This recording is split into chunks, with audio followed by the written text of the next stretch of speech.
వేములవాడ నుంచి ముంబైకి AC RTC బస్సును మంత్రి పొన్నం ప్రభాకర్ ప్రారంభించారు.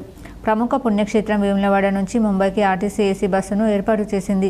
బస్సును రాష్ట్ర మంత్రి పొన్నం ప్రభాకర్, ప్రభుత్వ విప్ ఆది శ్రీనివాస్ ప్రారంభించారు. ముంబైలో ఉన్న తెలుగువారి కోరిక మేరకు వేములవాడ నుండి Mumbai Valli regular service AC sleeper coach బస్సును రాష్ట్ర రవాణా శాఖ మంత్రి పొన్నం ప్రభాకర్ ప్రారంభించారు. ఆది శ్రీనివాస్తో కలిసి బస్సును ప్రారంభించిన మంత్రి పొన్నం, ముంబైలో ఉన్న తెలుగువారి విజ్ఞప్తి మేరకు వేములవాడ నుండి ముంబైకి బస్సును ప్రారంభించామని తెలిపారు. ప్రజల సౌకర్యార్థం జిల్లా కేంద్రం నుంచి హైదరాబాద్ ప్రముఖ పుణ్యక్షేత్రాలకు ఏసీ బస్సు ఏర్పాటు చేస్తున్నామని తెలిపారు.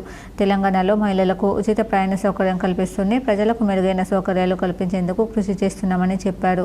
ఆర్టీసీ సేవలను ప్రయాణికులు సద్వినియోగం చేసుకోవాలని కోరారు. సీఎం రేవంత్ రెడ్డి నేతృత్వంలో ప్రజాప్రభుత్వం అభివృద్ధి సంక్షేమ కార్యక్రమాలకు అధిక ప్రాధాన్యత ఇస్తుందని తెలిపారు. ఈ కార్యక్రమంలో కలెక్టర్ సందీప్ కుమార్జు, ఎస్పీ మహేష్ బీగితే పాల్గొన్నారు.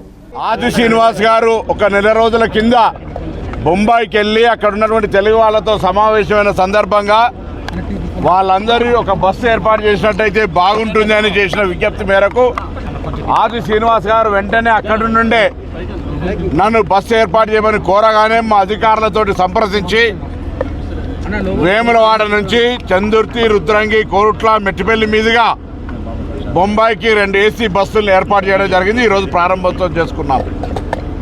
బొంబాయిలో ఉన్నా ఎక్కడున్నా తెలంగాణే.